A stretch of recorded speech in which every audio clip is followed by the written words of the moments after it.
आप देख रहे हैं जनादेश 2014। एक बार फिर से आपको बता दें कि सिर्फ आधे घंटे का और इंतजार, उसके बाद आएगा पहला रुझान और जैसे जैसे दिन आगे बढ़ेगा तस्वीर साफ होती जाएगी, यानी कि देश का अगला प्रधानमंत्री कौन बनेगा इस पर से पर्दा हट जाएगा। देश के अलग अलग हिस्सों से हमारे तमाम सहयोगी जुड़े हुए हैं जो आपको बताएंगे नेताओं का मिजाज।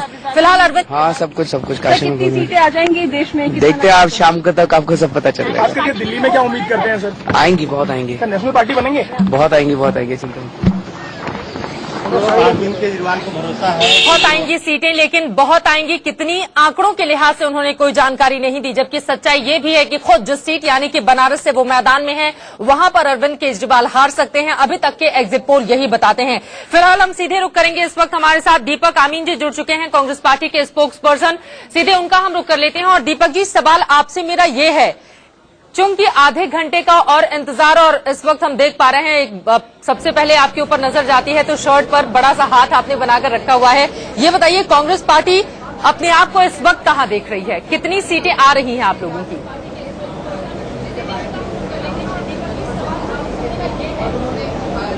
चित्रा, आंकड़ों में तो हम नहीं पढ़ेंगे। जैसे आपको पता है कि हम पहले एग्जिट पोल में भी नहीं गए थे, लेकिन हमें पूरा विश्वास है कि हमारे काम के बेसिस पे, हमारी नीतियों के बेसिस पे हमें पूरा विश्वास है कि सरकार अगली हमारी बनेगी। जी, लेकिन सवाल दीपक जी ये भी है, नरेंद्र मोदी को तो हमने देखा पूरे चुनावों के दौरान कमल का फूल लगाते हुए, जहां पर आपने लगाकर रखा है। ये जब चुनाव परिणाम आए हैं तो ये कांग्रेस में नया ट्रेंड कैसे शुरू हो गया?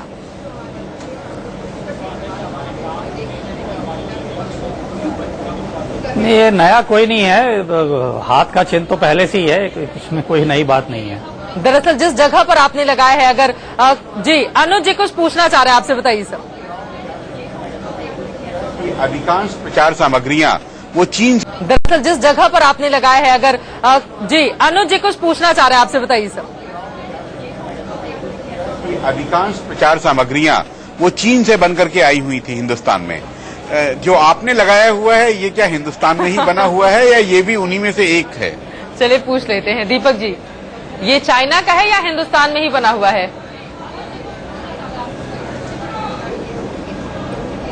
ये हिंदुस्तान में ही बना हुआ है।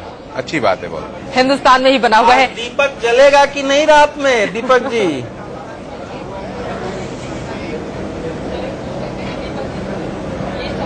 दीपक के जलने की बात मत करिए, रोशनी की बात करिए। नहीं, वही जान रहा हूँ, पूछ रहा हूँ ना। रोशनी तो दीपक जलने से ही होगी, कई बार तो बुझानी भी पड़ती है। रोशनी होगी, सही तो कह रहे हैं। आज देश ये जनता तय करेगी। दीपक जी, लेकिन संदीप दीक्षित की हम बात करें, उन्होंने ये साफ साफ कह दिया है कि हमें बहुत सारी कमियां रह गई, हम प्रचार उस तरह से नहीं कर पाए जैसा विपक्षी दलों ने किया। और राहुल गांधी तो हमने देखा भी था एआईसीसी की बैठक में दिल्ली में कहा था कि विपक्षी गंजों को भी कंधा बेच देते हैं। यानी कि कहीं न कहीं संदीप दीक्षित की बात से जो लग रहा है, कांग्रेस पार्टी अपनी हार को स्वीकार कर चुकी है, सिर्फ प्रेस कॉन्फ्रेंस किया जाना बाकी है इस पर।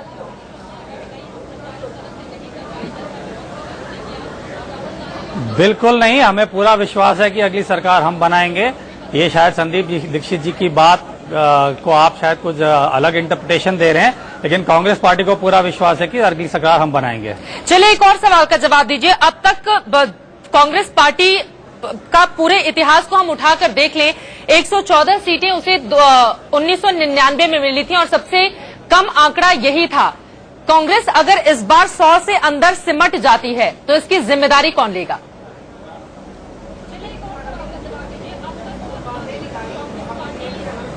चित्रा जी, इसकी चिंता करने की जरूरत नहीं है। 100 के नीचे किसी हालत में कांग्रेस पार्टी नहीं आएगी। मैंने आपको कई बार ऑलरेडी कह चुका हूं मैं कि अगली सरकार हमारी बनेगी। राहुल जी मनमोहन सिंह की वोट छोड़कर चले गए थे बैंकॉक, अब आए हर रात में कहाँ वोट देंगे जब 100 से ऊपर आएगा तो? दीपक जी, ज्ञानेश्वर जी का सवाल है कि राहुल गांधी प्रधानमंत्री का वोट छोड़कर क्यों चले गए थे और आज कहाँ वोट देंगे 100 से ऊपर आने पर?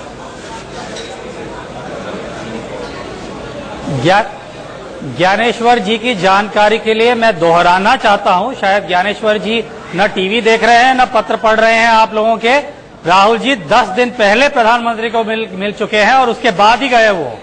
कैसी बात कर रहे हैं ज्ञानेश्वर जी, लगातार हमारे साथ चैनल पर पिछले कई दिनों से बने भी हुए हैं दीपक जी, और ये भी बता दें कि 10 दिन पहले मुलाकात होना और प्रधानमंत्री का जिस दिन भोज हो, विदाई समारोह हो, उस दिन जाकर उन्हें बधाई दिया जाना, दोनों में बहुत फर्क होता है। वो अभी यह सोनिया गांधी समझने की बोलते नहीं कोशिश हो। करेंगे। सर आती हूँ मैं आपके पास, अरविंद केजरीवाल ने क्या कहा है चुनावी नतीजों से ठीक पहले, वो सुन लेते हैं।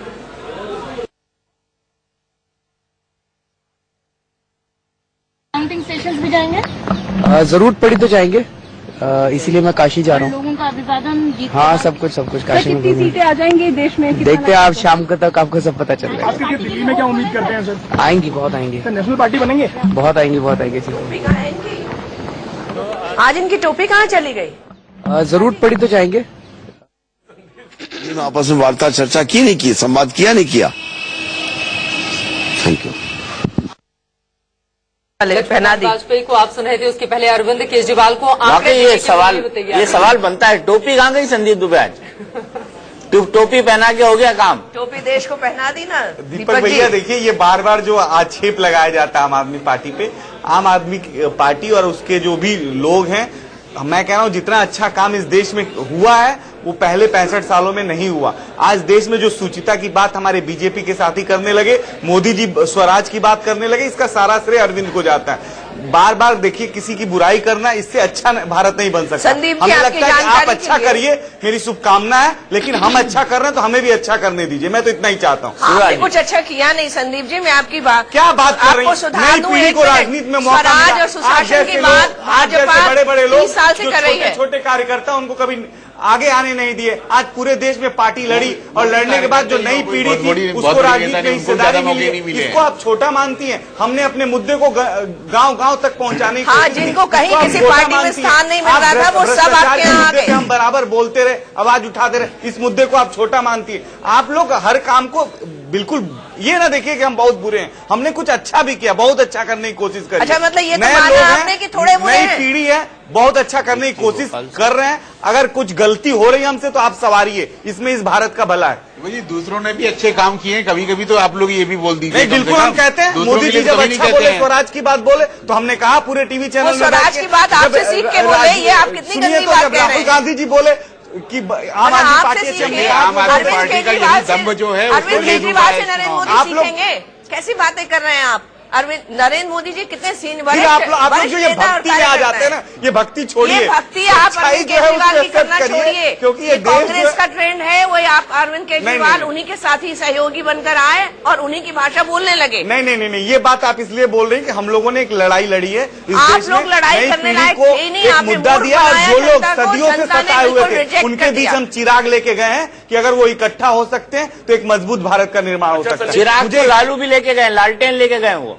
उनमें दीपक भैया उनमें और हम लोगों में अंतर जो है बेसिक वो ये है कि जो समाज बिल्कुल पढ़ा लिखा भी समाज, वो जेल राजनीति जाके में आ चुके हैं, आता, जेल वो जाने सारे को तैयार समाज हैं। के लोग इस समाज में आके और समाज के जो निचला तबका उसको भी जगाने का काम कर रहे हैं। हम जगाने का काम कर रहे हैं ताकि अरे मुद्दों राहुल पर भारत गांधी नहीं नहीं कर रहे थे, आगे। कांग्रेस ये भी हमारी निचले तबके को असफलता हो या जगाने की बात सफलता कर रही हो, थी। जब तक इस देश की राजनीति मुद्दों पे नहीं आती तब तक हमारी लड़ाई जारी रहेगी। एक बात बताओ, आम आदमी पार्टी ने इस देश की राजनीति को मुद्दों से भटकाने की कोशिश किया या मुद्दों पर लाने की कोशिश की?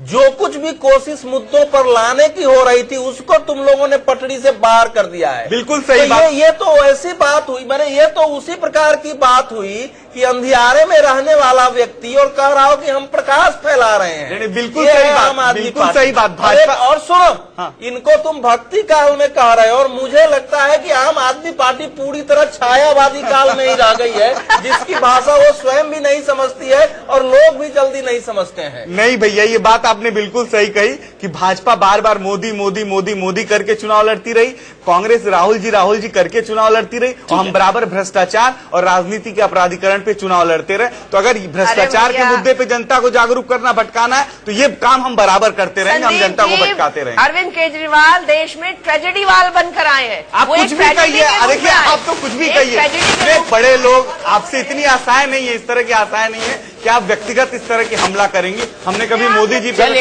एक मिनट में आप दोनों को रोकूंगा। दो रिपोर्टर हमारे साथ सहयोगी जुड़ चुके हैं। हमारे साथ दीप्ति चौरसिया भोपाल से इस वक्त मौजूद हैं और विपिन चौबे लखनऊ से हमारे साथ जुड़ चुके हैं। दीप्ति का सबसे पहले हम रुख करना चाहेंगे, अगर वो सामने स्क्रीन पर आ जाएं। दीप्ति, सवाल आपसे ये है, वहां पर किस तरह की तैयारियां इस वक्त आप देख रही हैं? देखिए, यहाँ पर सारे कैंडिडेट अभी पहुंचने वाले हैं थोड़ी देर में, और जितने भी ऑफिसर्स हैं मतगणना से जुड़े हुए वो यहाँ पर पहुंच चुके हैं। सिक्योरिटी आप यहाँ पर देख सकती हैं, और आपकी कैंडिडेट जो है रचना ढींगरा, वो अभी यहाँ पर पहुंच चुकी हैं। हालांकि वोट की काउंटिंग शुरू होने में अभी थोड़ा सा समय है, और कांग्रेस बीजेपी के कैंडिडेट लगभग 8:30 बजे तक यहाँ पर अभी पहुंच जाएंगे। चित्रा। दीप्ति, अगर पूरे मध्य प्रदेश की बात करी जाए तो क्या दिखाई देता है, क्या रिजल्ट दिखाई दे रहे हैं? क्योंकि ये कहा जा रहा है 2 सीटें या 3 सीटें कांग्रेस को, तो ये 2-3 सीटें कौन सी है, और क्या बीजेपी इतना क्लीन स्वीप कर ले जाएगी मध्य प्रदेश में?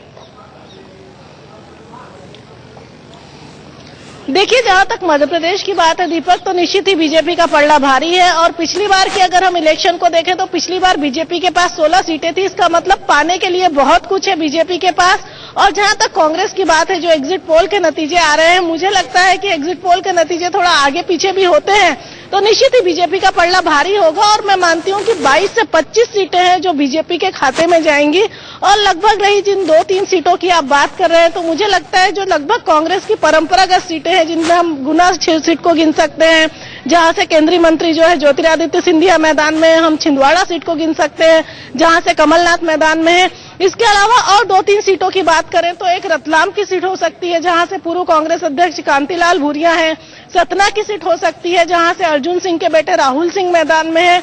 और इसके अलावा सागर या धार जैसी सीटें हो सकती हैं जो वापस कांग्रेस के खाते में जा सकती हैं। दीपक, अगर हम पूरे साथ ही साथ हम छत्तीसगढ़ की भी बात करें तो छत्तीसगढ़ में 3 सीटें कम, यानी 11 में से 3 सीटें कम 8 एग्जिट पोल दिखा रहा है। तो आखिरकार ये 3 सीटों का नुकसान भारतीय जनता पार्टी को क्यों हो रहा है, अगर एग्जिट पोल की माना जाए तो?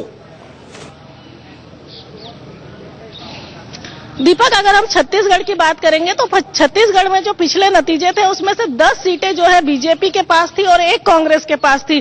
तो निश्चित ही छत्तीसगढ़ में बीजेपी के पास खोने के लिए बहुत कुछ है और कांग्रेस के पास पाने के लिए है। और जहां तक हम ये बात करें कि बीजेपी 3 सीटें क्यों लूज कर रही है, तो उसके कई सारे कारण हो सकते हैं। पिछली बार चरणदास महंत की सीट जो है कांग्रेस के खाते में थी, इस बार अजीत जोगी खुद मैदान में है, तो ये माना जा रहा है कि अजीत जोगी खुद अपनी सीट निकालेंगे। और दूसरी बड़ी बात यह है कि मध्य प्रदेश में कांग्रेस बहुत कमजोर है, कांग्रेस का संगठन बहुत कमजोर है, और विधानसभा के जो नतीजे थे तो मध्य प्रदेश कांग्रेस की कमजोरी दिख रही है। लेकिन छत्तीसगढ़ में कांग्रेस इतनी कमजोर नहीं है, विधानसभा में भी उनकी जो है संख्या बहुत अच्छी है। और छत्तीसगढ़ में कांग्रेस के पास पिछली बार केवल 1 सीट थी, तो निश्चित ही जो विधानसभा के नतीजे थे उसके बाद कहीं ना कहीं कांग्रेस ने अपने आप में सुधार किया होगा। चरणदास महंत मैदान में है, अजीत जोगी मैदान में है, और साथ में माना जा रहा है कि बस्तर से दीपक कर्मा को भी सीट मिल सकती है, या फिर जो है विक्रम उसेंडी और जो फूलो देवी नेताम वाली सीट पे कांग्रेस जो है बाजी मार सकती है। तो जो मेन अगर हम आंकड़ों की बात करें तो कांग्रेस छत्तीसगढ़ में उतनी कमजोर नहीं है, और बीजेपी अपनी मैक्सिमम 10 सीटों पर थी, तो निश्चित ही उसमें से 1-2 सीटें कम होने के आसार हैं। दीपक, चलिए, बहुत बहुत शुक्रिया दीप्ति जानकारी के लिए। सीधे चलते हैं हमारे संवाददाता विपिन चौबे के पास लखनऊ। विपिन, क्या कहता है लखनऊ और क्या कहती है लखनऊ की सुबह, क्योंकि आज की सुबह राजनाथ सिंह के लिए बड़े एंशियस होकर आई होगी। राजनाथ सिंह यहां से खड़े हैं और अभी भी पीला निशान लगा हुआ है, उनकी जीत सुनिश्चित होगी या नहीं इसके बारे में कुछ साफ साफ नहीं कह रहे हैं एग्जिट पोल्स। बिल्कुल, लखनऊ की लड़ाई बेहद दिलचस्प है और बहुत जबरदस्त लड़ाई है, और किसी को भी क्लियर मैंडेट यहां पर नहीं दिया जा सकता कि ये सीट निकल रही है या ये कैंडिडेट जीतने वाला है। लेकिन इतना जरूर है कि लड़ाई कांग्रेस और बीजेपी के बीच में है। और मतदान स्थल की बात करें तो रीता बहुगुणा जोशी यहां पर पहुंच चुकी हैं। हालांकि राजनाथ सिंह आज लखनऊ में नहीं रहेंगे, उनके बेटे पंकज सिंह ने मोर्चा संभाला हुआ है, लेकिन वो भी अभी मतदान स्थल पर नहीं आए हैं, मतगणना स्थल पर। कुछ देर पहले शिव कुमार अटल जी के पूर्व सहयोगी वो यहां पर मोर्चा संभाल चुके हैं, अंदर जा चुके हैं। रीता बहुगुणा जोशी अंदर जा चुकी हैं। लड़ाई बेहद दिलचस्प है, कांटे की टक्कर है, लेकिन इसमें जीत किसकी होगी और हार किसकी होगी ये अब तक तस्वीर साफ नहीं हो पाई है। विपिन, सबसे बड़ी बात, एग्जिट पोल दे रहे हैं 45 से लेकर 70 सीटें भारतीय जनता पार्टी को मिलती दिखाई दे रही हैं आपको?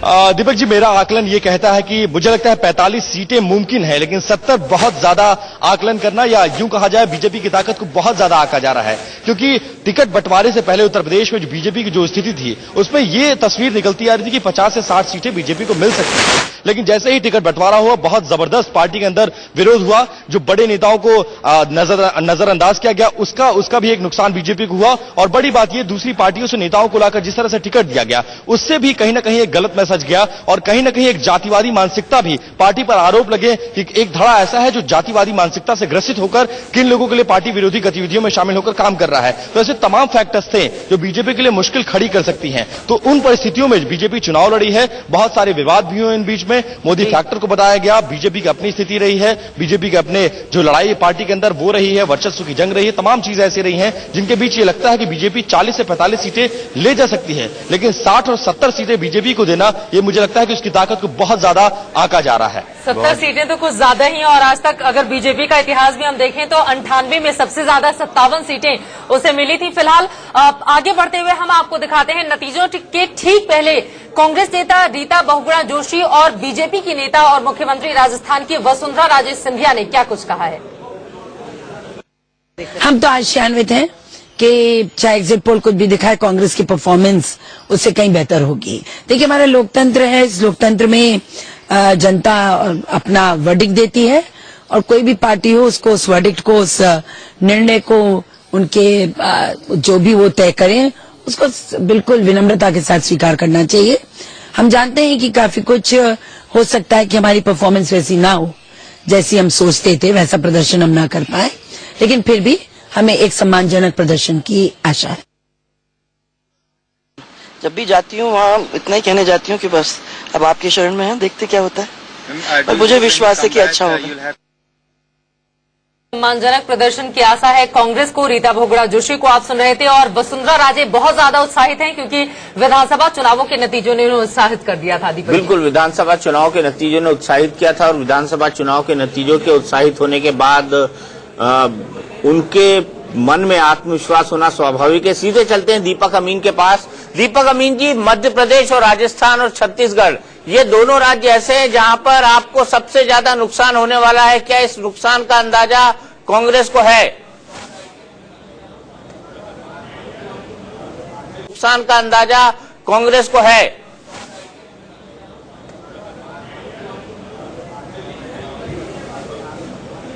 देखिए, कितना नुकसान होगा, कितने आंकड़े होंगे उसमें तो मैं नहीं जाऊंगा, लेकिन एक दो बात जरूर कहूंगा कि मध्य प्रदेश के जो विधानसभा के चुनाव थे उसमें भले ही हमारी सीटें शायद कम आई हों, लेकिन वहां भी हमारे जो वोटिंग परसेंटेज था वो 2% बढ़ा था। और तो इससे आप अनुमान लगा सकते हैं कि ऐसा इतना एंटी इनकम्बेंसी नहीं है मध्य प्रदेश में जितना कि सीटों के मुताबिक आप सोच सकते हैं। छत्तीसगढ़ में भी जैसे कि आपकी संवाददाता कह रही थी कि वहां पे हमारा संगठन बहुत मजबूत है। वहां पे पिछली बार हमारी केवल 1 सीट आई थी, इस बार हमारी आशा है कि हम वो सीट की गिनती बढ़ाएंगे इस बार। राजस्थान में बेशक हमारे वहाँ पे एंटी इनकम्बेंसी है, वहाँ पे थोड़ी सी कठिनाई है। जी दीपक जी, लौटेंगे, कई और सवाल हैं आपके साथ जिसका जवाब हम आपसे जानने की कोशिश करेंगे। फिलहाल तकरीबन 14 मिनट और रह गए हैं, यानी कि ठीक 8 बजे से मतों की गिनती का काम शुरू हो जाएगा। इंडिया न्यूज ने खास इंतजाम भी कर रखे हैं, हम आपको लगातार दिखा भी रहे हैं। फिलहाल एक ब्रेक के लिए रुकेंगे, होंगे फौरन हाजिर।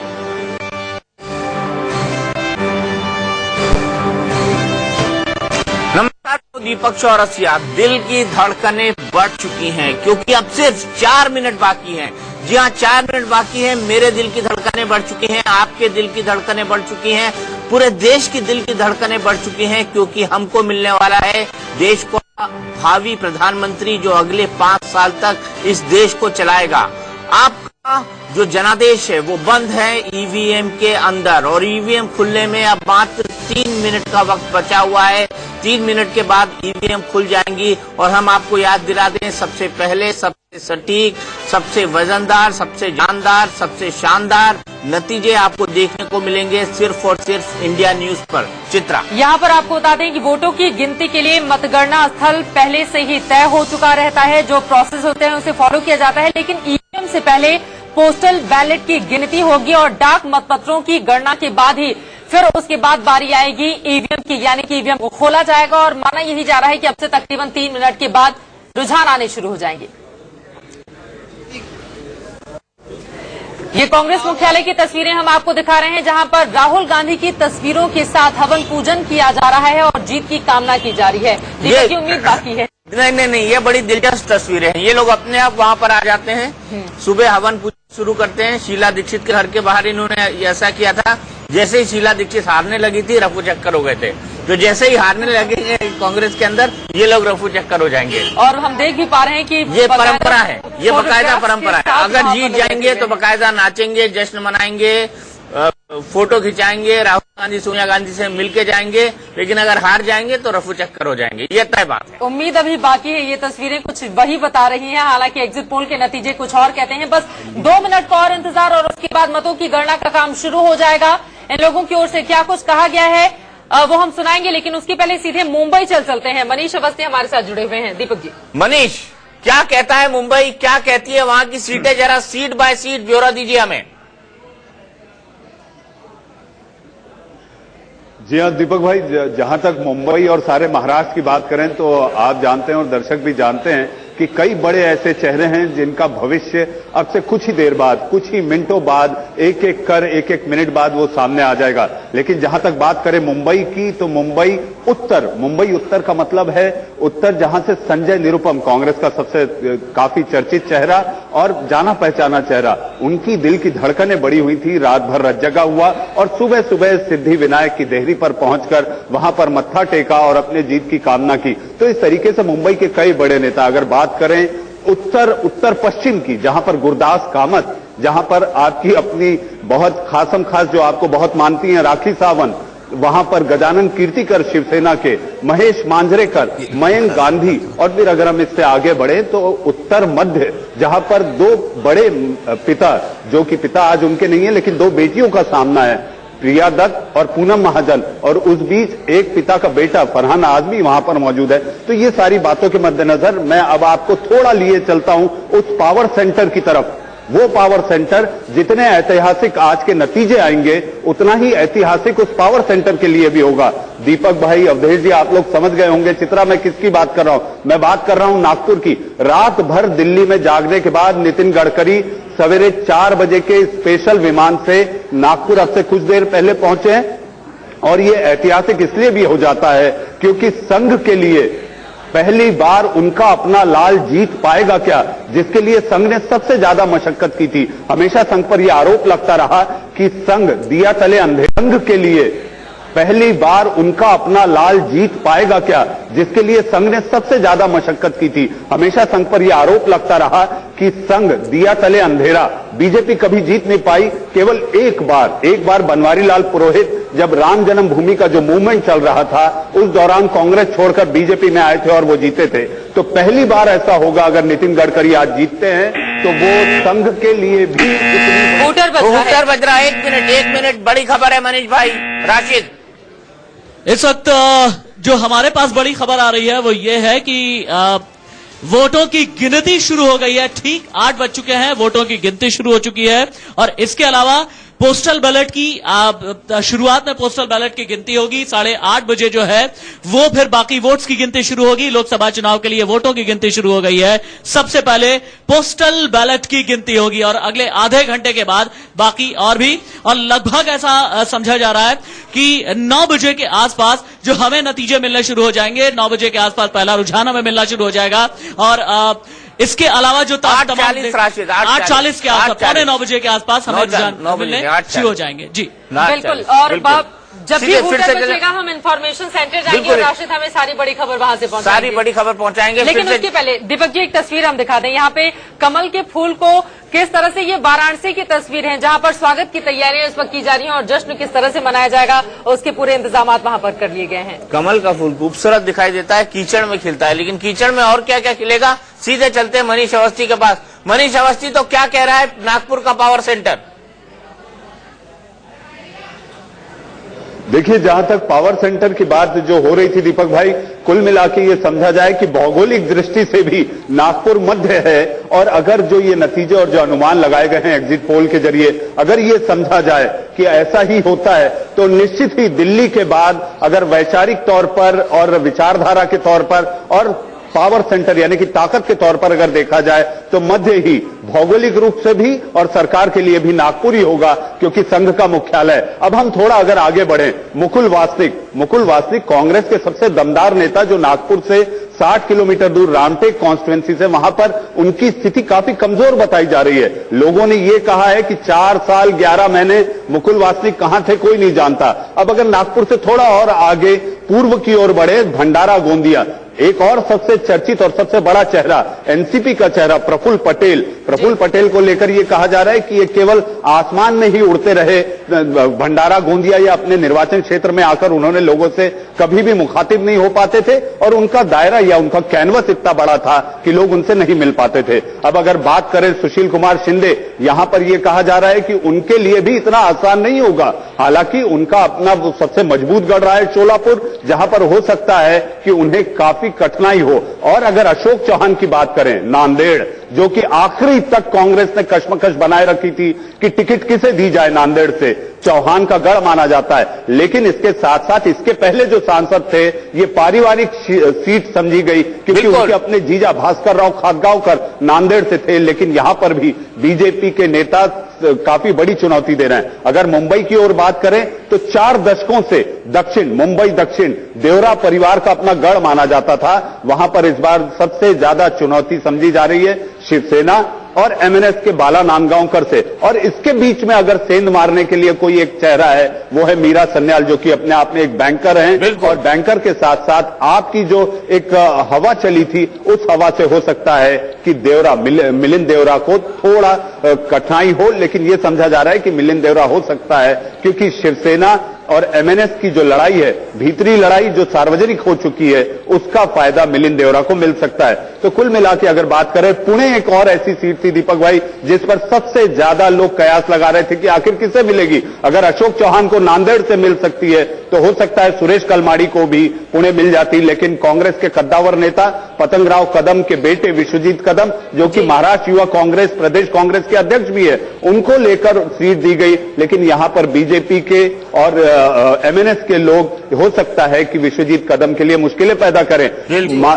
भारतीय राष्ट्रीय युवा कांग्रेस के अध्यक्ष राजीव सातव हिंगोली से है, वहां पर उनके लिए शिवसेना के खिलाफ जीतना बहुत मुश्किल होगा, ऐसा समझा जा रहा है। और कुल मिला के अगर बात करें कि बस अब 9 बजे के बाद एक एक चीजें जब सामने आएंगी, वो साफ हो जाएगा कि आखिर कौन हारा कौन जीता। लेकिन हाँ, नरेंद्र मोदी के लिए इतना जरूर कहा जा सकता है कि ये सब जानते हैं कि पांवों ने बहुत कष्ट उठाए हैं, लेकिन ऐसा लगता है कि पांव अब राह पर आने लगे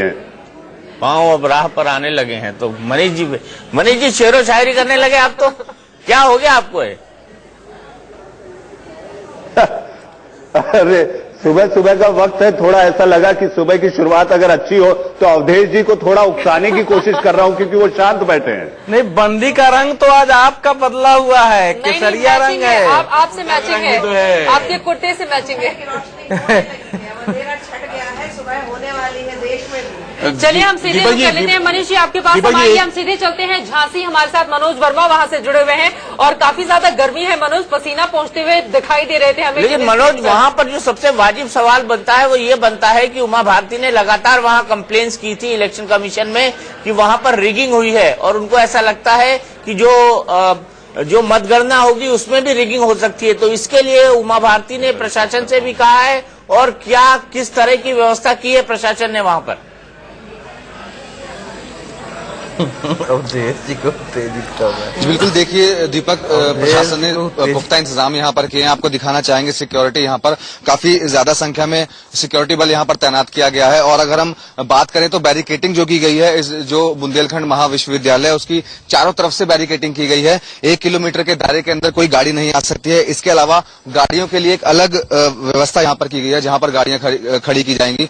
जो आपको दिखा देते हैं यहाँ पर कि ये यहाँ से तकरीबन 100 मीटर की दूरी पर एक बैरिकेड लगाया गया है, यहाँ पर बंद कर दिया गया है। इसके अलावा जो चारों तरफ से इसी तरीके से यहाँ पर बैरिकेडिंग लगाकर और पुख्ता बंदोबस्त यहाँ पर किए गए हैं। जब कल हमने यहाँ के डीएम से भी बातचीत की थी तो उनका साफ तौर पर यह कहना था कि किसी भी तरह की अनहोनी से या असामाजिक तत्वों से निपटने के लिए जो पुलिस है और जो प्रशासन है वो पूरे तरीके से तैयार है। जी दीपक। बिल्कुल, तो हम आपके पास आते रहेंगे, वहां से लगातार अपडेट लेते रहेंगे कि उमा भारती का क्या हाल है। पॉलिटिकल रिवाइवल के लिए उनका जीतना बेहद बेहद जरूरी है। सुधा मलिया जी, मध्य प्रदेश की राजनीति से तो उमा भारती को बाहर कर दिया गया है, अब क्या उत्तर प्रदेश में सर्वाइव कर पाएंगे वो? देखिए ना, मध्य प्रदेश की राजनीति से किया गया है, वो भारतीय जनता पार्टी में है, भारतीय जनता पार्टी की राष्ट्रीय नेता है, सर्वमान्य नेता है, और जहां भी रहेंगी वो अच्छा करेंगी। कहीं से किसी को अलग करने की बात नहीं है। बात इस समय ये है कि मध्य प्रदेश में ही नहीं, देश में से कांग्रेस का अस्तित्व कितना रहने वाला है, कितना वर्चस्व उसका रहने वाला है। आज मैं तो आपके घर की बात कर रहा हूँ, अभी बीजेपी के घर की बात कर रहा हूँ। बीजेपी के घर में कोई ऐसी बात नहीं है, बीजेपी के घर में ऐसी कोई बात नहीं है, और ना ये कोई मुद्दा है।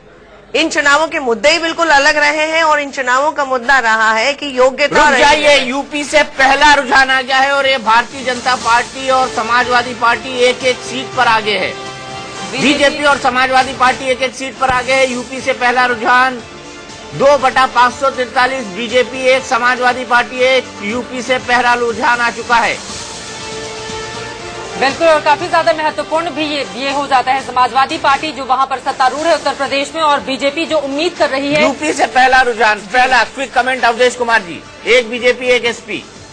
ये आरंभिक रुझान है, एक भाजपा, और एक इसका मतलब यह है कि उत्तर प्रदेश में भारतीय जनता पार्टी ने अपनी शुरुआत कर दी है। नहीं, इस वक्त 5 रुझान आ चुके हैं। बीजेपी के फेवर में 3, कांग्रेस के फेवर में 1 और अदर्स के फेवर में 1, तो 3 रुझान आ चुके हैं। इस वक्त टोटल 5 है, टोटल 5 है। बीजेपी के फेवर में 3, कांग्रेस के फेवर में 1 और अदर्स के फेवर में 1। ये अलग अलग हिस्सों के हैं। ये सिर्फ उत्तर प्रदेश की बात नहीं कर रहे हैं, ये देश के अलग अलग हिस्सों के रुझान है। यानी मैं कह रहा था राशिद आपसे, जल्दी रुझान आने लगेंगे। आप 9 बजे तक इंतजार करा रहे थे दर्शकों को, अन्याय था दर्शकों के साथ ये। और ये देखिए 5 सीटों के रुझान सामने है। बीजेपी अब देखिए 7 सीटों के रुझान आ गए हैं। बीजेपी 5 पर आ गए है, कांग्रेस 1, अदर्स 1 और आम आदमी पार्टी अभी 0 पर है। संदीप दुबे, अभी शुरुआत है, अवधेश भैया ने कहा, अभी आगे आगे देखिए होता है क्या। नहीं, लेकिन शुरुआती दौर है। जी, आपको बहुत ज्यादा तवज्जो देते हैं।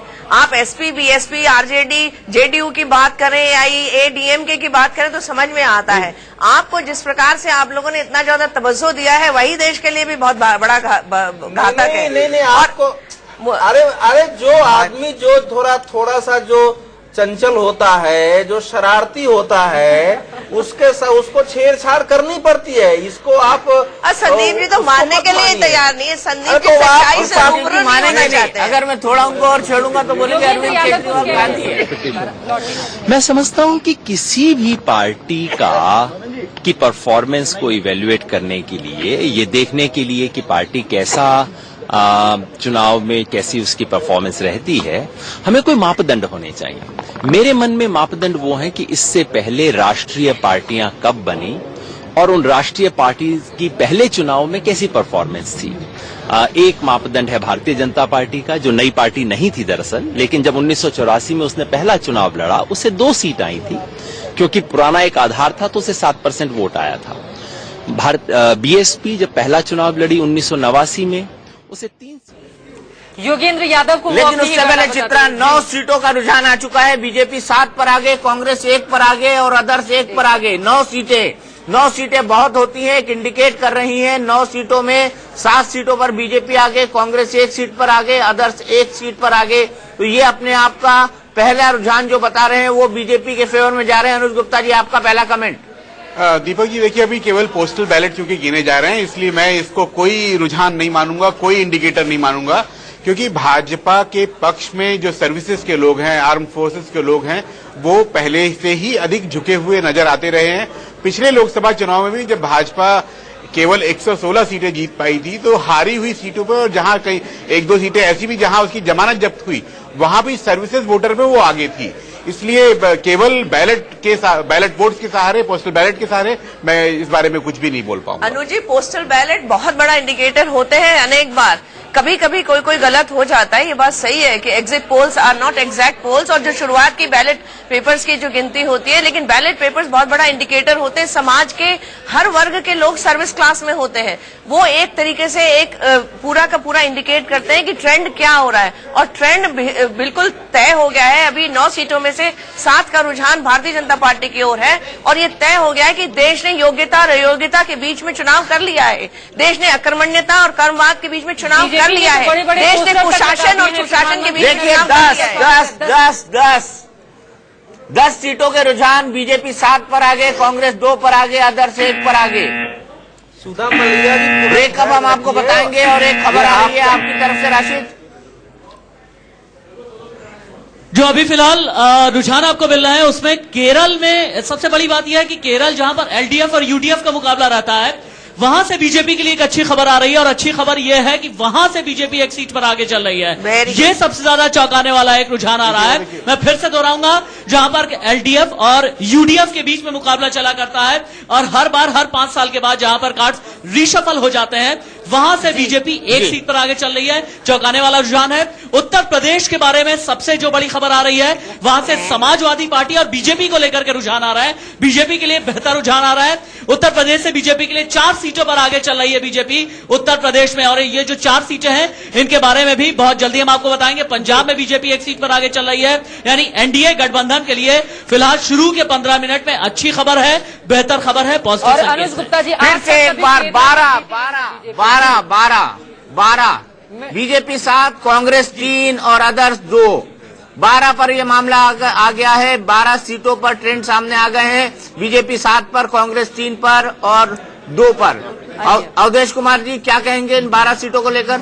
ये यद्यपि ये आरंभिक परिणाम है जैसा अनुज जी कह रहे हैं, थोड़ा हमको धैर्य रखना चाहिए। फिर बदला 13 में से 8, 3 और 2, 8, 9। गाजियाबाद से वीके सिंह आगे चल रहे हैं और गाजियाबाद से वीके सिंह आगे, गाजियाबाद से जनरल वीके सिंह आगे चल रहे हैं। ये बड़ी खबर है आपकी। प्रभु जी के बैठते ही भाजपा आगे चलने लगी। जैसे इन्होंने ये प्रवेश किए हैं मैंने देखा है कि भाजपा का ग्राफ ऊपर उठने लगा। ये परसों तक हम लोगों की बात को हम लोगों को बोलने नहीं दे रहे थे, अब आज इनकी भाषा सुननी पड़ेगी। प्रभु की कृपा भाजपा पर हो रही है, ये बात बिल्कुल सही है। प्रभु जी नहीं, मैं तो चुप रहूंगा जब तक कोई 100 सीटों के रुझान नहीं आते तब तक। 100 सीटों के रुझान नहीं आते तब तक प्रभु चुप रहेंगे। 8, 80 बोलूंगा, बाकी भाषण दूंगा, ये नहीं कहूंगा क्या हो रहा है। तो 15 सीटों पर बीजेपी, 9 सीटों पर कांग्रेस, 4 सीटों पर अदर्स, 2 सीटों पर। 2020 का मैच शुरू है।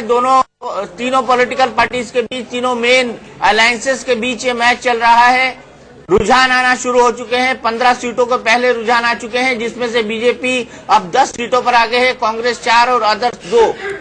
गाजियाबाद से वीके सिंह आगे हैं और वहीं पंजाब से कांग्रेस पार्टी एक सीट पर आगे। सबसे दिलचस्प, लेकिन प्रभु जी इसका जवाब मैं आपसे ले लेती हूँ, केरल में बीजेपी 1 पर आगे चल रही है जबकि आज तक का इतिहास बताता है कि बीजेपी वहां से एक भी सीट नहीं जीती है।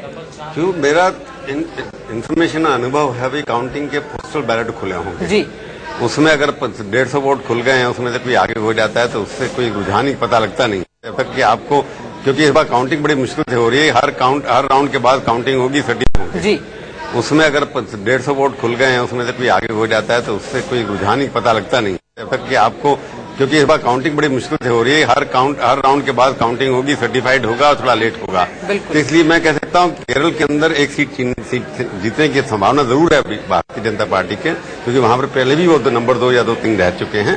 इसलिए कोई इसमें सरप्राइज नहीं होगा। अगर मोदी वेव है तो केरला में एक सीट जरूर आएगी।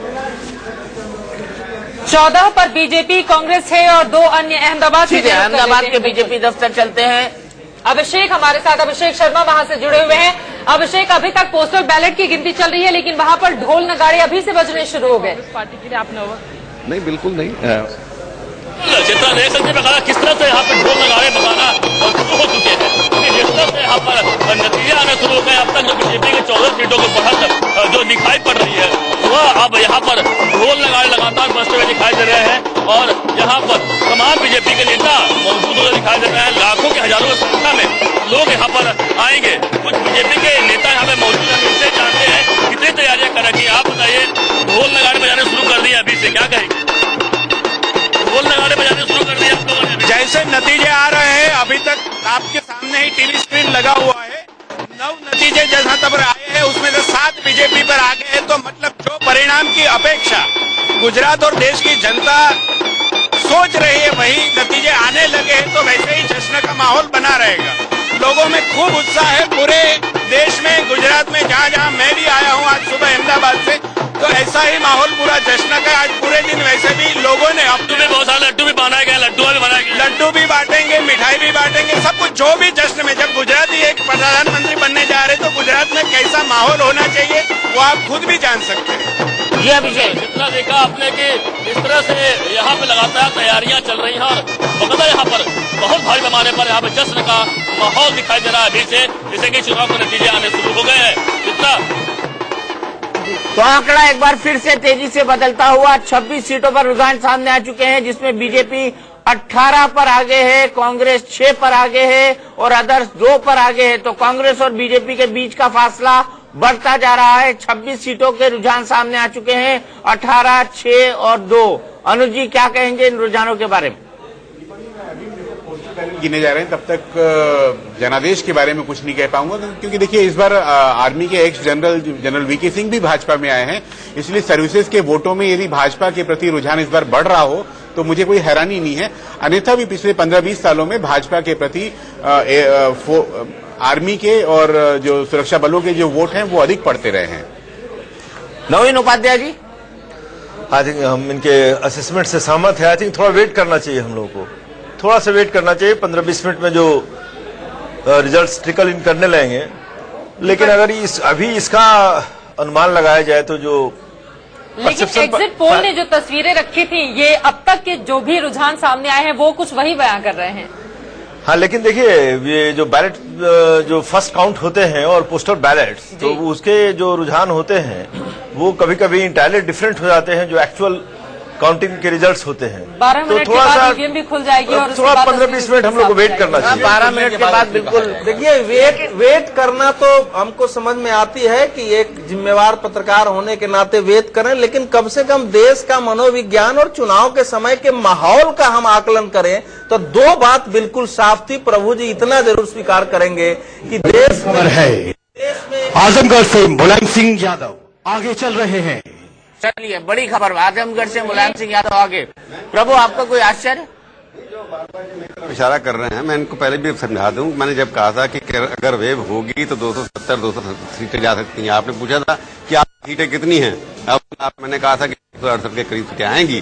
तो आप उसी को मत भूलिए कि अगर मोदी की वेव है जो आप कह रहे हैं, जिस तरह से चल रहा है अभी यही चल रहा है, अगर उसके बाद बीजेपी की कांग्रेस से दुगनी सीटें होंगी इस हिसाब से यहाँ पर लग रहा है अभी तक। तो दूसरी का मतलब, दोनों का मतलब हो सकता है कि अगर कांग्रेस की 50 है इनकी 100 होंगी, अगर उनकी 100 इनकी 200 होगी। अभी देखिए डिफरेंस जैसे जैसे बढ़ता चला जाएगा तब लगेगा कि 272 पे आते हैं कि नहीं आते। अगर मोदी की वेव है, केरला में अगर एक सीट जीतते हैं वो, तो उसके बाद लगता है इस हाउस के अंदर काफी सीटें आएंगी जो अपेक्षा से ज्यादा आ सकती हैं। तमिलनाडु में भी ज्यादा आ सकती हैं, आंध्र प्रदेश में भी ज्यादा आ सकती हैं। अभी देखिए यहाँ पर देखिए आप सारा का सारा यादव परिवार 3 सीटों पर आगे है। अब यूपी के अंदर तीनों उनकी शॉर्ट सीट थी, वो जीतने वाली थी। हालांकि एक सीट पर किसी ने एग्जिट पोल ने कहा था कि शायद वहां पर मुलायम सिंह यादव एक सीट पर हार जाएंगे। तो यहाँ जो आपके ट्रेंड आ रहे हैं वो जीत रहे हैं वहां पर। तो ये लगता है कि वहां पर ज्यादा जो टक्कर है वो एसपी और कांग्रेस में ट्रेंड के हिसाब से दिखाई देती है। अब आखिरी रिजल्ट क्या होने वाला कोई बात नहीं, पर मोदी का प्रभाव सब सीटों पर दिखाई देगा जब रिजल्ट आना होगा सब चीजें। मोदी वेव है तो 270 का क्या 340 का भी आंकड़ा क्रॉस कर सकते हैं उसमें, जिस तरह से आप ट्रेंड आ रहे हैं इस हिसाब से 300 से भी ऊपर जा सकती है। वोटर बच रहा है। राशिद के पास कोई बड़ी खबर है? राशिद जी हाँ, मेरे पास 20 सेकंड में मैं 3-4 बड़ी खबरें बता दूं। यूपी के मैनपुर से मुलायम सिंह यादव आगे चल रहे हैं। इसके अलावा महाराजगंज से प्रभुनाथ सिंह के लिए अच्छी खबर नहीं है क्योंकि यहां से बीजेपी उम्मीदवार आगे चल रहे हैं। इसके अलावा अर्नाकुलम से केवी थॉमस 110 वोटों से आगे चल रहे हैं और वीके सिंह गाजियाबाद से आगे चल रहे हैं। वीके सिंह गाजियाबाद से आगे चल रहे हैं। तो अभी की जो टैली है 39 सीटों के रुझान सामने आ चुके हैं, जिसमें से 25, बहुत बड़ी संख्या 25 बीजेपी के खाते में जा रही है, मात्र 9 कांग्रेस के खाते में है और अदर्स के खाते में 5 है। और अब ये आंकड़ा बढ़ के 41 हो गया है। 27 बीजेपी के खाते में है, कांग्रेस के खाते में 9 और अदर्स के खाते में 5। यानी पोस्टल बैलेट में बीजेपी के वोट लगातार बढ़ते हुए दिखाई दे रहे हैं हमको। दीपक जी, पोस्टल बैलेट की बात हो रही है कि सर्विसेज हमेशा उनको सपोर्ट करते रहे। इसका मतलब ये है कि हमेशा सेना का जो भरोसा है वो भारतीय जनता पार्टी में रहा है। कहीं न कहीं सेना इस देश में जो कांग्रेस ने 60 वर्ष शासन किया है उसके खिलाफ रही है, क्योंकि उनकी नीतियां सेना के देश का मनोबल तोड़ने के लिए, सुरक्षा बलों का मनोबल तोड़ने के लिए इस प्रकार से रही है। और जो पिछले यूपीए 2 की जो 10 वर्ष की नीति रही है उसमें पूरा देश का स्वाभिमान घटा है। ये एक बहुत बड़ा फैक्टर है जो मोदी वेव को आगे बढ़ाया है, क्योंकि मोदी जी इस प्रकार से देश में उभरे कि वो देशभक्ति का आइकन बनकर उभरे, न केवल विकास पुरुष के रूप में उभरे। उन्होंने ये भी कहा कि देश का स्वाभिमान सुरक्षित रखूंगा। नेशन फर्स्ट, देश हित सर्वोपरि है।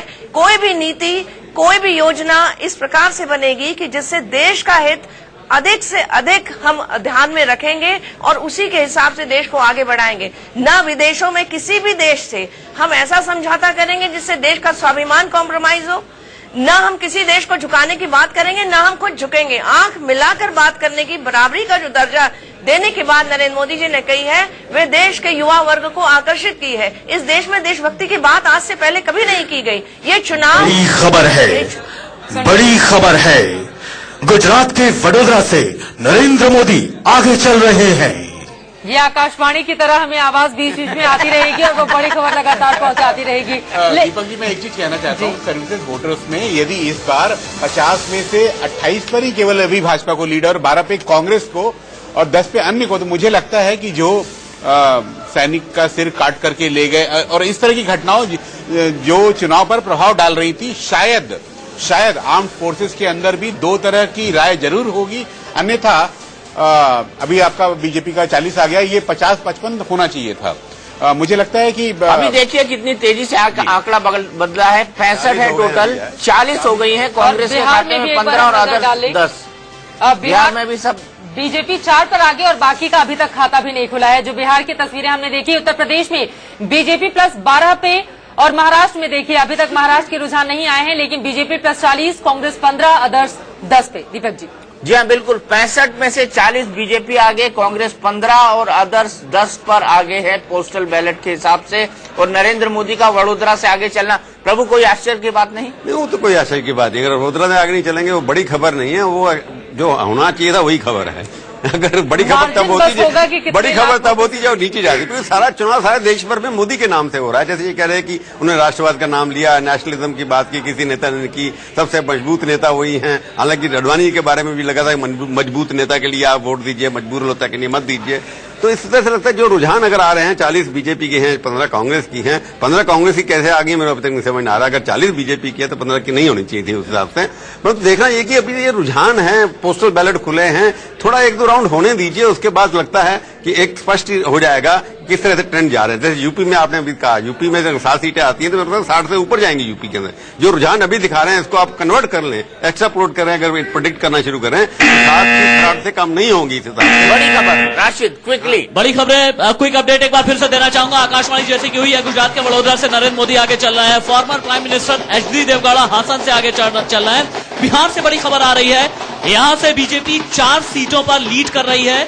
बड़े चेहरे शशि थरूर केरला के तिरुवनंतपुरम से आगे चल रहे हैं। आगरा से बीजेपी के रामशंकर कटेरिया आगे चल रहे हैं और पश्चिम बंगाल से बोलपुर से टीएमसी उम्मीदवार आगे चल रहे हैं। बंगाल की पूरी तस्वीर अभी तक ये है, 3 सीटों पर लेफ्ट आगे चल रही है और 6 सीटों पर तृणमूल कांग्रेस आगे चल रही है। तो ये है पूरी तस्वीर और ये तस्वीरें आप देख रहे हैं जश्न की।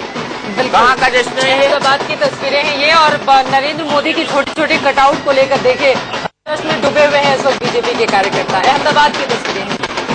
तो नरेंद्र मोदी को प्रभु कोट टाई भी पहना दिया, देखिए और टाई देखिए वो हवा में उड़ भी रही है। टाई हवा में उड़ भी रही है। उड़ा रहे हैं, ठीक है ना, इतना ऊंचा जाएगा, 300 सीटें जाएंगी अगर हिसाब से। तो बीजेपी जश्न में जरा जल्दीबाजी करती भी है, वो आज से नहीं पहले से भी करती रही है। हम लोग को 2002 का उत्तराखंड याद है, जश्न बन गया और पार्टी हार गई थी। वो तो कांग्रेस पार्टी ने मुबारक भी दे दी थी। इस बार हिमाचल में भी हमने तो मुबारक दे दी थी कांग्रेस को। इसलिए पोस्टल बैलेट पर थोड़ा हमको पेशेंस रखना चाहिए, लेकिन एक इंडिकेशन है। चुनाव प्रचार के साथ 2 जो प्रवृत्तियां दिख रही थी कि एक, ज्यादातर लोगों में बदलाव की चाहत थी और नरेंद्र मोदी के समर्थन को लेकर भी एक जो है आक्रामकता थी। जहां वो उनका जनाधार है वहां भी, जहां नहीं है वहां भी। तो एक बार फिर क्विक अपडेट ले लेते हैं। 82 सीट्स हैं, बीजेपी 47 पर आगे है, कांग्रेस 20 पर आगे है, कांग्रेस गठबंधन अदर्स 15 पर आगे। जब मैं बीजेपी और कांग्रेस बोल रहा हूं तो इसका मतलब गठबंधन की हम बात कर रहे हैं। अब बीजेपी गठबंधन 50 पे आगे हो गया है, कांग्रेस गठबंधन 22 पर आगे हो गया है और अदर्स 16 पर आगे हो गए हैं। तो 50 सीटों पर बढ़त बना ली है भारतीय जनता पार्टी में ने 88 में से। ये अपने आप में एक बहुत महत्वपूर्ण बात है। तो हाफ सेंचुरी रुझानों में पूरी हो गई है प्रभु। बड़ी खबर, एक और बड़ी खबर है, यूपी के वाराणसी से नरेंद्र मोदी आगे चल रहे हैं। अब इसको भी आप मानेंगे कि ये स्वाभाविक खबर थी? नहीं, इस पे संदीप दुबे का रिएक्शन। इस पे आपको मैं बताऊं, बिहार में आप बार में दिखा रहे हैं 5 और 2 कांग्रेस के लोग जो हैं, तो ये 2 सीटें अगर बिहार में कांग्रेस प्लस की आ रही है, यानी कि जो आरजेडी आ रही होंगी, तो अभी तक 50 के रुझान है, उसके अंदर अदर्स और बीजेपी में 8 सीटों का फर्क है। 42 अदर्स के पास है, नॉन बीजेपी लोगों के पास, और बाकी जो है बीजेपी प्लस के पास है।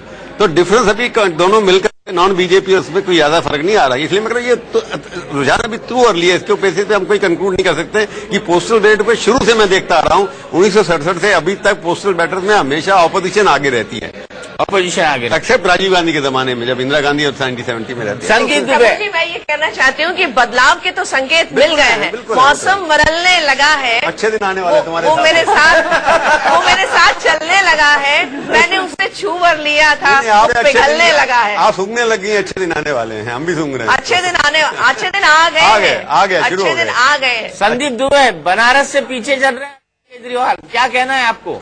जनता का फैसला है, जनता जो फैसला करेगी वो मान्य होगा। अभी तो शुरुआत थोड़े सुधर गए हैं अभी, थोड़े नहीं, सही है वो शाम तक इनको पूरा फिट करके बैठेंगे, शाम तक इनको आदमी पार्टी से इस्तीफा देने लायक भेजेंगे। उमा भारती आ गए। शाम तक उनके विनम्रता बिल्कुल अच्छी हो जाएगी। एक और बड़ी खबर है राशिद के पास जी। कई बड़ी खबरें हैं। अभी कुछ देर पहले मैंने बताया था कि तिरुवनंतपुरम से कांग्रेस नेता शशि थरूर आगे हैं, लेकिन अभी का जो ट्रेंड है उसमें शशि थरूर पीछे हैं। यूपी की महाराजगंज सीट से बीजेपी उम्मीदवार पंकज चौधरी आगे चल रहे हैं। पीलीभीत से बड़ी खबर आ रही है, पीलीभीत से बड़ी खबर है मेनका गांधी पीछे चल रही हैं। और इसके अलावा जैसा कि हमारी आकाशवाणी हुई है, यूपी के वाराणसी से नरेंद्र मोदी आगे चल रहे हैं। बिहार के भागलपुर से बड़ी खबर है, बीजेपी के शाहनवाज हुसैन आगे चल रहे हैं। इसके अलावा छत्तीसगढ़ से भी ताजा ट्रेंड आ गए हैं, बड़े ट्रेंड आए हैं। रमन सिंह के बेटे जो हैं बीजेपी के राजनांदगांव से अभिषेक सिंह आगे चल रहे हैं, रायगढ़ से विष्णुदेव साय आगे चल रहे हैं, रायपुर से रमेश बैस आगे चल रहे हैं, और कांकेर से बीजेपी के विक्रम उसेंडी आगे चल रहे हैं। आम आदमी पार्टी कहीं है क्या जितने आंकड़े नहीं, अभी तक तो बिल्कुल भी नजर नहीं आ रही। आम आदमी पार्टी बिल्कुल भी नजर नहीं आ रही है, कहीं भी नजर नहीं आ रही है। ये ट्रेंड बहुत चौंकाने वाले लग रहा है दीपक जी, क्योंकि यदि सेनाओं के अंदर आम आदमी पार्टी की ईमानदारी जो वो दिखा रहे थे और उमा भारती भी आगे चल रहे हैं, यदि उसको नहीं सराहा गया है तो ये बहुत चौंकाने वाला है, क्योंकि मुझे लगता है कि आम आदमी पार्टी को उनसे बहुत अधिक उम्मीदें रही होंगी। ये चौंकाने वाला नहीं है, ये बिल्कुल सही है, क्योंकि सेना देश की मूड को पहचानती है और सेना जानती है कि देश की सुरक्षा किस अराजक तत्वों के हाथ में देश नहीं सौंपा जा सकता। इनके नेता कहते हैं कि मैं अराजक अपडेट ले लेते हैं। मोदी जी और राजनाथ जी करेक्ट सही सोच कर ही करेंगे, जो भी करेंगे वो ऐसे कुछ किसी और ऐसे नहीं करने वाले हैं। बहुत अच्छी तरह से काम करेंगे वो लोग, अच्छे अच्छे लोगों को लेकर आएंगे, मुझे पूरा उम्मीद है इसका।